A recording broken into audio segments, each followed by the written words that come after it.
ಏನಾದರೂ ಒಂದು ಸಂಸ್ಥೆಯಲ್ಲಿ ಒಳ್ಳೆ ಕೆಲಸ ಮಾಡಬೇಕು ಅಂತಿದ್ರೆ ಆ ಸಂಸ್ಥೆ ಕೆಟ್ಟಿರೋ ಸಂಸ್ಥೆನ ಸರಿ ಮಾಡಬೇಕು ಅಂತಿದ್ರೆ ಜವಾಬ್ದಾರಿ ಇರುವಂತವರು ಬರೋಕ್ಕೆ ಇಷ್ಟಪಡ್ತಾರೆ.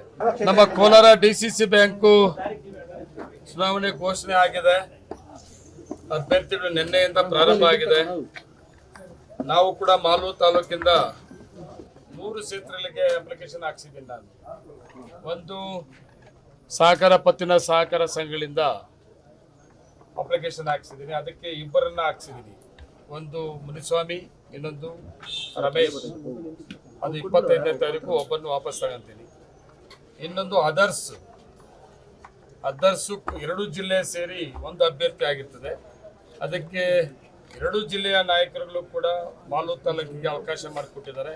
ಅದರ್ಸಲ್ಲಿ ನಾನು ನಮ್ಮ ಶ್ರೀನಿವಾಸ್, ನಮ್ಮ PL ಬ್ಯಾಂಕಿನ ಅಧ್ಯಕ್ಷರು ಶ್ರೀನಿವಾಸ್ ಅವ್ರನ್ನ ಅಭ್ಯರ್ಥಿಯಾಗಿ ಹಾಕ್ಸಿದ್ದೀನಿ. ಮತ್ತೆ ನಮ್ಮ ಮಿಲ್ಕ್ ಸೊಸೈಟಿಗಳಿಂದ ಜಿಲ್ಲೆಗೆ, ನಮ್ಮ ಕೋಲಾರ ಜಿಲ್ಲೆಗೆ ನಮ್ಮ ಪಕ್ಷದ ವತಿಯಿಂದ, ನಮ್ಮ ಗುಂಪಿನಿಂದ ಅಭ್ಯರ್ಥಿ ನಮಗೆ ಬೇಕು ಅಂತ ಕೇಳಿದ್ದೆ. ನನಗೆ ಅವಕಾಶ ಮಾಡಿಕೊಟ್ಟಿದ್ದಾರೆ. ಅದರಿಂದ ನಾನು ಗೋವರ್ಧನ್ ರೆಡ್ಡಿನ ನಾವು ಮಿಲ್ಕ್ ಯೂನಿಯನ್ ಸೊಸೈಟಿಗಳಿಂದ ಅಭ್ಯರ್ಥಿಯಾಗಿ 3 ಕ್ಷೇತ್ರಕ್ಕೆ ಮಾಲೂರು ತಾಲೂಕಿಂದ. ವಂಶದೀಯ ಆಸ್ಪತ್ರೆಯಲ್ಲಿ PICU ಸಂಕೀರ್ಣವಾದ ಮಕ್ಕಳ ಪ್ರಕರಣಗಳನ್ನು ಸಹಾನುಭೂತಿ ಮತ್ತು ಪರಿಣಿತಿಯೊಂದಿಗೆ ಕಾರ್ಯನಿರ್ವಹಿಸಲು ಸಜ್ಜುಗೊಂಡಿದೆ. ನಿಮ್ಮ ಮಗುವು ಉನ್ನತ ಮಟ್ಟದ ಆರೈಕೆಯನ್ನ ಪಡೆಯುತ್ತದೆ ಎಂದು ನಾವು ಖಚಿತಪಡಿಸುತ್ತೇವೆ. ಹೆಚ್ಚಿನ ಮಾಹಿತಿಗಾಗಿ ಸಂಪರ್ಕಿಸಿ 7277 72770 ಅಥವಾ 9141066685. ಪ್ರತಿಸ್ಪರ್ಧಿ ಯಾರು ಸರ್? ನಿಮಗೆ ನೀವೇ ಸ್ಪರ್ಧಿ? ಯಾರಾದ್ರೂ ಆಗ್ಬೋದು, ಎಲ್ಲರಿಗೂ ಪ್ರತಿಸ್ಪರ್ಧಿ. ಮಾಲೂರು ತಾಲೂಕು ಒಂದು ಇತಿಹಾಸ ಏನಿದೆ ಅಂದ್ರೆ, ಯಾವುದೇ ಪಕ್ಷದ ಕಾರ್ಯಕರ್ತರಿಗೆ ಅವಕಾಶ ಸಿಕ್ಕಿದ್ರೆ ಅದಕ್ಕೆ ಯಾರೇ ನಮ್ಮ ಮೇಲೆ ಸ್ಪರ್ಧೆ ಮಾಡಿದ್ರು ಕೂಡ ನೇರವಾಗಿ ಪ್ರತಿಸ್ಪರ್ಧಿ ನಂಜೇಗೌಡ. ಅಲ್ಲ ಸರ್, ನಿಮ್ಮ ಕಾಂಗ್ರೆಸ್ ನಲ್ಲಿ ಪ್ರತಿಸ್ಪರ್ಧಿ ಇರ್ತಕ್ಕಂಥದ್ದಲ್ಲ ಸರ್. ಈಗ ಗೋವಿಂದ ಗೌಡ್ರು ಮತ್ತೆ ಅವ್ರ ಟೀಮ್ ನವರು ಅಲ್ಲಿ ಕೂಡ ಸ್ಪರ್ಧೆ ಮಾಡಿದ್ರು. ಗೋವಿಂದ ಗೌಡ ಮತ್ತೆ ಅವ್ರ ಟೀಮ್. ಯಾವ ಪಾರ್ಟಿ? ಅವರು ಕಾಂಗ್ರೆಸ್ ಪಾರ್ಟಿ. ಕಾಂಗ್ರೆಸ್ ಪಾರ್ಟಿ ಅದೇ ಕಾಂಗ್ರೆಸ್ ಪಾರ್ಟಿ ಒಳಗಡೆ ಇರ್ತಾರೆ. ಯಾರು ಕೂಡ ಕಾಂಗ್ರೆಸ್ ಪಾರ್ಟಿ ತೀರ್ಮಾನಬದ್ಧವಾಗಿರ್ತಾರೆ. ಕಾಂಗ್ರೆಸ್ ಪಾರ್ಟಿ ಇಲ್ದವರು ಆಸೆ ಕಡೆ ಇರ್ತಾರೆ. ನಾನು ಯಾರೇ ಅಲ್ಲ ನೋಡಿ, ಏನಾದರೂ ಒಂದು ಸಂಸ್ಥೆಯಲ್ಲಿ ಒಳ್ಳೆ ಕೆಲಸ ಮಾಡಬೇಕು ಅಂತಿದ್ರೆ ಆ ಸಂಸ್ಥೆ ಕೆಟ್ಟಿರೋ ಸಂಸ್ಥೆನ ಸರಿ ಮಾಡಬೇಕು ಅಂತಿದ್ರೆ ಜವಾಬ್ದಾರಿ ಇರುವಂತವರು ಬರೋಕ್ಕೆ ಇಷ್ಟಪಡ್ತಾರೆ. ಈ DCC ಬ್ಯಾಂಕು ಒಂದು ವ್ಯವಸ್ಥೆ ಕೆಟ್ಟಿರೋದ್ರಿಂದ ಶಾಸಕರುಗಳು ಕೂಡ ಜವಾಬ್ದಾರಿ ತಗೊಂಡು ಸರಿ ಮಾಡಬೇಕು ಅಂತ. DCC ಬ್ಯಾಂಕ್ ತುಂಬಾ ಮುಖ್ಯ. ಇವತ್ತು ಸುಮಾರು ರೈತರಿಗೆ, ಮಹಿಳಾ ಸಂಘಗಳಿಗೆ, ಇವತ್ತು ನಮ್ಮ ಸರ್ಕಾರ, ಕಾಂಗ್ರೆಸ್ ಸರ್ಕಾರ, ಸಿದ್ದರಾಮಯ್ಯವರು ಬಡ್ಡಿ ರಹಿತ ಸಾಲವನ್ನು ಕೊಟ್ಟಂಥದ್ದು, ಸಾವಿರಾರು ಮಹಿಳಾ ಸಂಘಗಳಿಗೆ ಸಾಲವನ್ನು ಕೊಡುವಂಥದ್ದು, ಮತ್ತೆ ರೈತರಿಗೆ 5 ಲಕ್ಷವರೆಗೂ ಬಡ್ಡಿ ರಹಿತ ಸಾಲವನ್ನು ಕೊಡುವಂಥದ್ದು. ನಮ್ಮ ಸರ್ಕಾರ ಸಿದ್ದರಾಮಯ್ಯವರು ಕೊಟ್ಟಂಥ ಕಾರ್ಯಕ್ರಮಗಳನ್ನು ಕೊಡುವಂಥದ್ದು ಆಗಬೇಕಾದ್ರೆ ಮುಖ್ಯವಾಗಿ DCC ಬ್ಯಾಂಕಿನ ಆಡಳಿತ ಮಂಡಳಿ ಸರಿ ಹೋಗಬೇಕಾಗ್ತದೆ. ಸ್ವಂತಕ್ಕಾಗಿ DCC ಬ್ಯಾಂಕ್ನ ಬಳಸ್ಕೊಳ್ಳೋದಲ್ಲ. ರೈತರಿಗಾಗಿ, ಮಹಿಳಾ ಸಂಘಗಳಿಗೆ ಅವಕಾಶ ಕೊಟ್ಟಿರುವಂಥ ಸರ್ಕಾರ ಮತ್ತು ಸಿದ್ದರಾಮಯ್ಯವರು ಅದಕ್ಕೆ ಆಡಳಿತ ಕೊಡಬೇಕಾದ್ರೆ ಒಂದು ಒಳ್ಳೆ ಆಡಳಿತ ಮಂಡಳಿ ಬರಬೇಕಾಗ್ತದೆ. ಅದರಿಂದ ಇವತ್ತು ನಮ್ಮ ಶಾಸಕರುಗಳು ಕೂಡ ಇವತ್ತು DCC ಬ್ಯಾಂಕನ್ನ ಪ್ರವೇಶ ಮಾಡ್ತದ್ದು ಸ್ವಾಗತಕರ. ನಮ್ಮಲ್ಲಿ ಕಾಂಗ್ರೆಸ್ ಅಲ್ಲಿ ಯಾವುದು 2 ಬಣ್ಣ ಇಲ್ಲ, ಒಂದೇ ಬಣ್ಣ ಇರೋದು. ಎಲ್ಲ ಒಟ್ಟಿಗೆ ಒಗ್ಗಟ್ಟಾಗಿದ್ದೀವಿ. ಇಲ್ಲಿ ಕಾಂಗ್ರೆಸ್ಸಿನ ಆಡಳಿತ DCC ಬ್ಯಾಂಕ್ ಆಡಳಿತ ಮಂಡಳಿ ಬರ್ತದೆ. ಅಲ್ಲ, ಏನೇನು ಆಗಿದೆ ಅನ್ನೋದು ಈಗ ನೋಡ್ತಾ ಇದ್ರೆ ತನಿಖೆಗಳಾಗ್ತಾ ಇರೋದು, ಮತ್ತೆ ಪ್ರಾಬ್ಲಮ್ಸ್ಗಳೆಲ್ಲ ನೀವೇ ಪತ್ರಿಕೆಗಳಲ್ಲಿ ತೋರಿಸಿದ್ರಿ, TV ಮಾಧ್ಯಮಗಳಲ್ಲೂ ಕೂಡ ತೋರಿಸ್ತಾ ಇದ್ರಿ. ಇದೆಲ್ಲೋ ಒಂದ್ ಕಡೆ ಬೇಜಾರು ಕೂಡ ಇದೆ. ಅದು ಸರಿ ಮಾಡಬೇಕು ಅನ್ನೋದನ್ನ ಉದ್ದೇಶದಿಂದ ನಾವು ಇವತ್ತು ಶಾಸಕರನ್ನು ಕೂಡ ಬರ್ತಾ ಇದ್ದಾರೆ. ಅಲ್ಲ, ತನಿಖೆ ಮಾಡಬೇಕು ಅಂತೇಳಿ ಇದ್ದಾಗ ತನಿಖೆ ಆಗ್ಲೇಬೇಕಾಗ್ತದೆ. ಅದು ಪ್ರೋಸೆಸ್. ತನಿಖೆ ಮಾಡಬೇಕು ಅಂತೇಳಿ ಪ್ರಸ್ತಾವನೆ ಇದೆ ಸರ್ಕಾರ ಮುಂದೆ. ಅದು ಪ್ರೊಸೀಜರು ಮತ್ತೆ ಪ್ರೋಸೆಸ್ ಆಗ್ತಾ ಇದೆ. ಏನು ಕೋಮಲ್ ಅಲ್ಲಿ MLA ಸ್ಪರ್ಧೆ ಮಾಡಬಹುದು, ಯಾರು ಬೇಕಾದ್ರೂ ಮಾಡಬಹುದು. ನಾನು MLA ಇದ್ದಲ್ಲ, ನಾನು MLA ಡೈರೆಕ್ಟರ್ ಆಗಿದ್ದೆ. ಇನ್ನು ಯಾರಾದ್ರೂ MLA ಬರೋದಾದ್ರೆ ಆ ಸಂಸ್ಥೆ ಕೂಡ ಒಳ್ಳೆ ಚೆನ್ನಾಗಿ ಕಟ್ಟೋದಕ್ಕೆ ಸಹಕಾರ ಆಗ್ತದೆ. ನಾನು MLA ಆಗಿ, ಡೈರೆಕ್ಟರ್ ಆಗಿ, ಅಧ್ಯಕ್ಷ ಆಗಿದ್ದೀನಲ್ಲ. ಸೋಲಾರ್ ಪ್ಲಾಂಟ್ ಬಂದಿತ್ತು, MEK ಗೋಲ್ಡನ್ ಡೈರಿ ಬಂದಿತ್ತು, ಐಸ್ ಕ್ರೀಮ್ ಪ್ಲಾಂಟ್ ಬಂದಿತ್ತು, ಹಾಲು ಉತ್ಪಾದಕರ ಮಕ್ಕಳಿಗೆ ಹಾಸ್ಟೆಲ್ ಬಂದಿತ್ತು. ಶಾಸಕನಾಗದೇ ಇದ್ದಿದ್ರೆ, ಮೊದಲ ಯಾರು ಶಾಸಕರಾಗಿ ಬರದೇ ಇದ್ದಿದ್ರಿಂದ ನಮ್ಮ ಕೋಲಾರ ಒಕ್ಕೂಟ ಹೆಂಗಿತ್ತು, ಒಕ್ಕೂಟವಾಗಿತ್ತು. ಹೊಸ ಯೋಜನೆಗಳು, ಕಾರ್ಯಕ್ರಮಗಳು ಬಂದಿದ್ದವಾಗ ಶಾಸಕನು ಅಲ್ಲಿ ಡೈರೆಕ್ಟರ್ ಆಗಿ ಶಾಸಕರು ಅಧ್ಯಕ್ಷರಾಗಿ ಕೆಲಸ ಮಾಡಿದ್ರಿಂದ ಸರ್ಕಾರದ ಸಹಕಾರ ತಗೊಂಡಿದ್ರಿಂದ ಇವೆಲ್ಲ ಕೂಡ ಕೋಲಾರ ಒಕ್ಕೂಟ ಮತ್ತು ಚಿಕ್ಕಬಳ್ಳಾಪುರಕ್ಕೆ ಕೂಡ ಅವಕಾಶಗಳು ಬಂತು. ಈಗೂ ಕೂಡ ಅಷ್ಟೇ, ಇವತ್ತು DCC ಬ್ಯಾಂಕ್ಗೆ ಅಲ್ಲ, ಕೋಲಾರ ಯೂನಿಯನ್ ಕೂಡ ಯಾರು ಬೇಕಾದ್ರೂ ಶಾಸಕರು ಬರೋದಾದ್ರೆ ಒಳ್ಳೇದಾಗ್ತದೆ. ಒಂದು ಕಡೆ ತಾವು ವಿರೋಧ ಮಾಡ್ತಾ ಇದ್ದೀರಾ, ಆಡಳಿತ ಮಂಡಳಿ ಸರಿ ಇರ್ಲಿಲ್ಲ ಅಂತ, ಮತ್ತೊಂದು ಕಡೆ KGF MLA ಅವ್ರು ಸಪೋರ್ಟ್ ಇದ್ದಾರಲ್ಲ ಸರ್.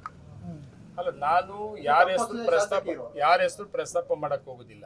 ಇವತ್ತು ನಮ್ಮ ಕೋಲಾರ DCC ಬ್ಯಾಂಕ್, ಕೋಲಾರ ಮತ್ತು ಚಿಕ್ಕಬಳ್ಳಾಪುರ DCC ಬ್ಯಾಂಕ್ ಸ್ವಲ್ಪ ಆಡಳಿತ ಕೆಟ್ಟಿದೆ ಅನ್ನೋದ್ರ ಬಗ್ಗೆ ನೀವೇ ಎಲ್ಲ ಕೂಡ ಹೇಳಿದ್ರಿ, ನಾವು ಕೂಡ ಅದನ್ನ ನೋಡ್ತಾ ಇದ್ದೀವಿ.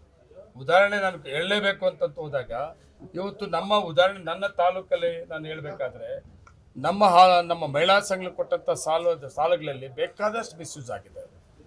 ಸುಮಾರು ಮಹಿಳಾ ಸಂಘಗಳಿಗೆ ಸಾಲ ಸ್ಯಾಂಕ್ಷನ್ ಆಗಿದೆ, ಇಲ್ಲಿ ಬ್ಯಾಂಕಲ್ಲಿ ಡ್ರಾ ಆಗಿದೆ, ಆದರೆ ಮಹಿಳಾ ಸಂಘಗಳಿಗೆ ವಿತರಣೆ ಆಗಿಲ್ಲ. ಇಂಥ ಕಂಪ್ಲೇಂಟ್ಸು 2 ಜಿಲ್ಲೆಯಲ್ಲಿ ಇದೆ. ನಾನು ನನ್ನ ತಾಲೂಕಲ್ಲಿ ಏನಪ್ಪ ಇದು ಅಂತ ನೋಡಕ್ ಹೋದಾಗ ನನ್ನ ತಾಲೂಕಲ್ಲೂ ಕೂಡ ಅದು ಸಿಕ್ಕಿದೆ. ಅದು ತನಿಖೆ ಪ್ರಾರಂಭ ಆಗಿದೆ. ತನಿಖೆಯಲ್ಲಿ ಯಾರೇ ತಪ್ಪಸ್ಥರಾಗಿದ್ರು ಕೂಡ ಆ ಕೆಲಸ ಮಾಡಿದ್ರೆ ಅದು ತಪ್ಪು, ಅದು ಕಾನೂನು ಪ್ರಕಾರ ತನಿಖೆ ಆದ್ಮೇಲೆ ಕ್ರಮ ವಹಿಸ್ತಾರೆ. ಇವೆಲ್ಲ ಪಕ್ಷ ರಾಜಕಾರಣ ಇರಬಾರ್ದು, ಸಹಕಾರಿ ಕ್ಷೇತ್ರಗಳಲ್ಲೆಲ್ಲ ಇಲ್ಲಿ ರಾಜಕೀಯ ಮಾಡ್ತಾ ಇದ್ದಾರೆ. ಅಲ್ಲ, ನಮ್ಮ ಪಕ್ಷ ಇರಬಾರ್ದು ಅಂತ ಯಾವುದರಲ್ಲೂ ಪಕ್ಷ ಇಲ್ಲದೇ ಇಲ್ಲ. ಎಲ್ಲರಲ್ಲೂ ಕೂಡ ಪಕ್ಷ ಬೆಂಬಲಿತ ಅಭ್ಯರ್ಥಿಗಳು ಅಂತ ಇರ್ತಾರೆ. ಇದು ಹೊಸದಲ್ಲ, ಮೊದಲಿಂದ ಕೂಡ ಅಷ್ಟೇ. ಎಲ್ಲ ಸಹಕಾರ ಸಂಸ್ಥೆಗಳಲ್ಲಿ ಒಂದಲ್ಲ ಒಂದು ಪಾರ್ಟಿ ಬೆಂಬಲಿತ ಅಭ್ಯರ್ಥಿಗಳೇ ಬರೋದು. ಇನ್ನೇನು ಅವ್ರೇನು ಆಕಾಶದಿಂದ ಬರ್ತಾರ? ಎಲ್ಲರೂ ಕೂಡ ಯಾವುದೇ ಒಂದು ಪಾರ್ಟಿಯಲ್ಲಿ ಗುರುತಿಸಿಕೊಂಡಿರುವಂತ ಕಾರ್ಯಕರ್ತರು, ಮುಖಂಡರುಗಳೇ ಅದರಲ್ಲಿ ಕೂಡ ಬರೋದು. ಇರಬೇಕು ಅಂತ ಹೇಳೋದು ಅಷ್ಟೇ ಸರ್, ರಾಜಕೀಯ ಇರಬಾರ್ದು ಅಂತ. ಆದ್ರೆ ಆಡಳಿತ ಮಂಡಳಿ ಬಂದಾದ್ಮೇಲೆ ಪಕ್ಷಾತೀತವಾಗಿ ಸಹಕಾರ ಸಂಸ್ಥೆಯಲ್ಲಿ ಕೆಲಸ ಮಾಡಬೇಕು ಅಂತೇಳಿ ಒಂದು ಇದಿದೆ, ಅದನ್ನ ನಾವು ಮಾಡಬೇಕಾಗ್ತದೆ. ಎಲೆಕ್ಷನ್ ಆದ್ಮೇಲೆ ಪಕ್ಷಾತೀತವಾಗಿ ಸಹಕಾರ ಸಂಸ್ಥೆಗಳೆಲ್ಲ ತಗೊಂಡೋಗ್ಬೇಕಾಗ್ತದೆ. DCC ಬ್ಯಾಂಕ್ ಮುಳುಗೆ ಹೋಯ್ತು, ಫುಲ್ ಲಾಸ್ ಆಗೋಯ್ತು ಅಂತಿದ್ದವರು ಎಲೆಕ್ಷನ್ ನೋಡಿದ್ರೆ ಇಷ್ಟೊಂದು ಕಾಂಪಿಟೇಷನ್ ಇದೆ, ಇಷ್ಟೊಂದು ಭರ್ಜರಿ. ಸರಿ ಮಾಡಕ್ ಹೋದಾಗ, ಸರಿ ಮಾಡ್ಬೇಕಾದಾಗ ಜವಾಬ್ದಾರಿ ತಗೊಂಡಂತವರು ಒಳ್ಳೆಯವರು ಹೋಗ್ಬೇಕು ಅಂತೇಳಿ ತೀರ್ಮಾನ ತಗೊಂಡಿರ್ತಾರೆ. ಅದರಿಂದನೇ ಇವತ್ತು DCC ಬ್ಯಾಂಕಿಗೆ ಇಷ್ಟೊಂದು ಆಸಕ್ತಿ ವಹಿಸಿ ಈ ಚುನಾವಣೆಯಲ್ಲಿ ಒಳ್ಳೆ ಅಭ್ಯರ್ಥಿಗೆ ಬರಬೇಕು, DCC ಬ್ಯಾಂಕು ಸರಿ ಮಾಡಬೇಕು, ಮಹಿಳಾ ಸಂಘಗಳಿಗೆ ಮತ್ತು ರೈತರಿಗೆ ನಮ್ಮ DCC ಬ್ಯಾಂಕು ಮತ್ತು ಸರ್ಕಾರದಿಂದ ಸಿಗುವಂಥ ಅವಕಾಶಗಳು ಕೊಡಿಸ್ಬೇಕು ಅಂತೇಳಿ ಇಷ್ಟೊಂದು ಆಸಕ್ತಿಯಿಂದ ಒಳ್ಳೆಯವರು ಬರ್ತಾ ಇದ್ದಾರೆ. ಮೂರನೇ ಬಾರಿ ಅಧ್ಯಕ್ಷರಾಗಬೇಕು ಅಂತ ಹೇಳಿ ಬಹಳಷ್ಟು ರಣತಂತ್ರ ಮಾಡ್ತಾ ಇದ್ದಾರೆ. ಯಾರು? ಗೋವಿಂದಗೌಡ ಪ್ರಯತ್ನ ಯಾರು ಬೇಕಾದ್ರೂ ಮಾಡಬಹುದು, ಫೈನಲ್ ರಿಸಲ್ಟ್ ಅಲ್ವಾ? ಮೂರನೇ ಬಾರಿ ಆಗ್ತಾರೆ ನೋಡಿ, ಪ್ರಯತ್ನ ಯಾಕೆ ಅವ್ರ ಅಧ್ಯಕ್ಷ ಕೆಲಸ ಮಾಡಿದ್ರಲ್ಲ, ಮತ್ತೆ ಇನ್ನೂ ಒಂದ್ಸಲ ಆಗ್ಬೇಕು ಅಂತ ಇರಬಹುದೇನೋ, ಆಸೆ ಇರಬಹುದು, ಪ್ರಯತ್ನ ಅಷ್ಟೇ. ಅದು ಸಂಪಕ್ಷದಲ್ಲೇ ಗುರುತಿಸ್ಕೊಂಡಿದ್ದಾರೆ, ಸಂಪಕ್ಷದಲ್ಲೇ ಗುರುತಿಸ್ಕೊಂಡಿದ್ದಾರೆ. ನಮ್ಮ ಪಕ್ಷ ಅಂತೇಳಿ ಇದ್ರೆ ನಾನು ಅವಾಗಲೇ ಹೇಳಿದ್ದೀನಿ, ನಮ್ಮ ಹೈಕಮಾಂಡ್ ಇದೆ, ನಮ್ಮ ಪಕ್ಷ ತೀರ್ಮಾನ ಇದೆ. ಇವತ್ತು ನಾವೆಲ್ಲ ಅಪ್ಲಿಕೇಶನ್ ಹಾಕ್ಬೇಕಾದ್ರೆ ಪಾರ್ಟಿ ತೀರ್ಮಾನ ಪ್ರಕಾರ ಯಾರ್ಯಾರು ಎಲ್ಲೆಲ್ಲಿ ಹಾಕ್ಬೇಕು ಅಂತ ತೀರ್ಮಾನ ಆಗಿದೆ, ಅದ್ರ ಪ್ರಕಾರ ನಾವು ಅರ್ಜಿ ಹಾಕ್ತಾ ಇದ್ದೀವಿ. ಅವ್ರ ಪಕ್ಷ ಆದ್ರೆ ಪಕ್ಷದ ಹೈಕಮಾಂಡ್ ತೀರ್ಮಾನ ಪ್ರಕಾರ ಹೋಗ್ಬೇಕಲ್ಲ. ನನಗೆ ಗೊತ್ತಿಲ್ಲ ಅದು. ನನ್ನ ತಾಲೂಕು ವಿಷಯಕ್ಕೆ ಬಂದಾಗ ನಾನು 3 ಅಭ್ಯರ್ಥಿಗಳು ಹಾಕ್ಬೇಕು ಅಂತಂದಾಗ ಪಕ್ಷದ ನಾಯಕರುಗಳ ತೀರ್ಮಾನ ತಗೊಂಡು 3 ಕ್ಷೇತ್ರಕ್ಕೆ ಅವಕಾಶ ಮಾಡಿಕೊಡ್ಬೇಕು ಅಂತ ಕೇಳಿದ್ದೆ. ಅಪ್ಲಿಕೇಶನ್ ಹಾಕ್ಸಿ ಅಂತ ನನ್ನ ಪಕ್ಷದ 2 ಜಿಲ್ಲೆಯ ನಾಯಕರುಗಳು ತಗೊಂಡಂತ ತೀರ್ಮಾನ ಪ್ರಕಾರ ನಾನು 3 ಕ್ಷೇತ್ರ ಕೂಡ ಅರ್ಜಿಗಳು ಹಾಕ್ಸಿದ್ದೇನೆ. ಸರ್, DCC ಬ್ಯಾಂಕ್ ಮತ್ತೆ ಕೋಮೂಲಲ್ಲಿ ಶಾಸಕರೇ ತುಂಬಾ ಮುಂದೆ ಬರ್ತಾ ಇದ್ದಾರೆ, ಚುನಾವಣೆ ಸ್ಪರ್ಧೆ ಮಾಡ್ಬೇಕಂತ ಏನಿದೆ ಸರ್ ಅಲ್ಲಿ? ನೋಡಿ, ನಾನು ಅವಾಗಲೇ ಹೇಳಿದ್ದು ಅದನ್ನೇ ರಿಪೀಟ್ ಅಲ್ಲ ಸರ್, ಸೇವೆ ಮಾಡೋ ಯಾವುದೋ ಒಂದು ಸಂಸ್ಥೆನ ಒಳ್ಳೆ ಸೇವೆ ಮಾಡ್ಬೇಕು, ಒಳ್ಳೆ ಕೆಲಸ ಮಾಡ್ಬೇಕು ಅಂತಿದ್ರೆ ಒಳ್ಳೆಯವ್ರು ಬರಕ್ಕೆ ಆಸಕ್ತಿ ಇದ್ರೆ ಬರೋದಕ್ಕೆ ಸ್ವಾಗತ. SN ನಾರಾಯಣ ಸ್ವಾಮಿ ಹೇಳ್ತಾ ಇರೋದು ಅಲ್ಲಿರ್ತಕ್ಕಂಥ ಅಕ್ರಮಗಳನ್ನ ಬಯಲಿಗೆಳಿತೀನಿ, ಅದಕ್ಕೆ ಹೋಗ್ತೀನಿ ನಾನು ಅಂತ ಹೇಳ್ತಾರೆ. ನೋಡಿಯಪ್ಪ, ಸ್ವಾಗತ ಮಾಡ್ತೇನೆ. ನಾನು ಅದೇ ಹೇಳಿದ್ದು, ಯಾರನ್ನ ಅಕ್ರಮಗಳಾಗಿದ್ರೆ ಬಯಲಿಗೆ ತರೋದು ಮತ್ತೆ ಈ ಅಕ್ರಮಗಳನ್ನ ತನಿಖೆ ಮಾಡಿಸೋದು ಇವೆಲ್ಲ ತರೋದಕ್ಕೆ ಬರ್ಲಿ, ಸ್ವಾಗತ ಮಾಡ್ತೀವಿ ನಾವು. ಡೈರಿಗೂ ಬರ್ಲಿ, DCC ಬ್ಯಾಂಕ್ಗೂ ಬರ್ಲಿ. ನಾನು ಅವಾಗಲೇ ಹೇಳಿದ್ದೀನಲ್ಲ, ಯಾರು ವಿರೋಧ ಮಾಡಬಾರ್ದು. ಉದ್ದೇಶ ಕರೆಕ್ಟ್ ಆಗಿರ್ಬೇಕು, ಸಂಸ್ಥೆಗಳು ಉಳಿಸ್ಬೇಕು. ಉದ್ದೇಶ ಬೇರೆ ರೀತಿಯಲ್ಲಿ ಇಟ್ಕೊಂಡು ಸಂಸ್ಥೆಗೆ ತೊಂದರೆ ಆಗೋ ರೀತಿಯಲ್ಲಿ ಬಂದಾಗ ಏನಾಗಿತ್ತು? DCC ಬ್ಯಾಂಕ್ ಮೊದಲಿಗೆ ಕಾಂಗ್ರೆಸ್ ಸರ್ಕಾರ, ಕಾಂಗ್ರೆಸ್ ಶಾಸಕರ ಸಹಕಾರ ಕೊಟ್ಟಿದ್ದರಿಂದ ಕೋಲಾರ DCC ಬ್ಯಾಂಕು ರಾಜ್ಯದ ಮೊದಲನೇ ಸ್ಥಾನಕ್ಕೆ ಬಂತು. ಕಾಂಗ್ರೆಸ್ನ ಸರ್ಕಾರ, ಕಾಂಗ್ರೆಸ್ನ ಶಾಸಕರುಗಳು, ಕಾಂಗ್ರೆಸ್ನ ನಾಯಕರುಗಳು ಸರ್ಕಾರ ಸಹಕಾರ ಕೊಟ್ಟಿದ್ರಿಂದ ಆಡಳಿತ ಮಂಡಳಿ ಒಳ್ಳೆ ಕೆಲಸ ಮಾಡಿಸಿದ್ದು, ಮತ್ತೆ ಮೊದಲನೇ ಸ್ಥಾನಕ್ಕೆ DCC ಬ್ಯಾಂಕ್ ಬಂತು. ಮತ್ತೆ ಯಾಕೆ ಏನಾಯ್ತು ಅದ್ರ ಬಗ್ಗೆ ನೀವೇ ಹೇಳ್ತಾ ಇದ್ರಲ್ಲ, ಅದನ್ನ ನಾನು ಮಾತಾಡಬೇಕು. ಸರ್, ಈಗ ತಮ್ಮದು ಮೇಲ್ಗೈ ಆದ್ರೆ ಆಡಳಿತ ಚುಕ್ಕಾಣಿ ಹಿಡಿದ್ರೆ ಈಗ ಹಳೆ ಅಧ್ಯಕ್ಷರದ್ದು ಅಥವಾ ಆಡಳಿತ ಮಂಡಳಿ ವಿರುದ್ಧ ತನಿಖೆ ಮಾಡಿಸ್ತೀರಾ? ತನಿಖೆ ನಾವೇನು ಮಾಡಿಸೋದಿಲ್ಲ. ಈಗಾಗಲೇ ತನಿಖೆಗೆ ಆದೇಶಗಳಾಗ್ಬಿಟ್ಟಿದೆ, ತನಿಖೆಗೆ ಪ್ರೊಸೀಜರು ಅದು ಆಗ್ತಾ ಇದೆ. ನಾವು ಅದನ್ನೇ ಹೊಸ್ದಾಗಿ ಮಾಡಬೇಕು ಅಂತಾರೆ. ಈಗ ಆಡಳಿತ ಮಂಡಳಿ ಬರೋದು ತನಿಖೆ ಮಾಡಬೇಕು, ತಪ್ಪಸಕ್ಕೆ ಶಿಕ್ಷೆ ಕೊಡಬೇಕು ಅಂತಲ್ಲ. ಕೆಟ್ಟಿದೆ ಅಂತ ಇದಾರಲ್ಲ, ಸರಿ ಮಾಡುವಂತ ಜವಾಬ್ದಾರಿ ಈ ಹೊಸ ಆಡಳಿತ ಮಂಡಳಿ ಯಾರು ಬರ್ತಾರೋ ಪಕ್ಷಾತೀತವಾಗಿ ಆ ಸಂಸ್ಥೆಯನ್ನ ಕಟ್ಟುವಂತ ಕೆಲಸ ಮಾಡ್ಬೇಕು. ನಿಮ್ ಪ್ರಕಾರ ಏನಾಗಬೇಕು ಸರ್ ಬದಲಾವಣೆಯಲ್ಲಿ? ಬದಲಾವಣೆ ಒಳ್ಳೆ ಆಡಳಿತ ಮಂಡಳಿ ಏನ್ ಬದಲಾವಣೆ? ಒಳ್ಳೆ ಆಡಳಿತ ಮಂಡಳಿ ಬರ್ಬೇಕು, ಒಳ್ಳೆ ಆಡಳಿತ ಮಂಡಳಿ ಬರ್ಬೇಕು.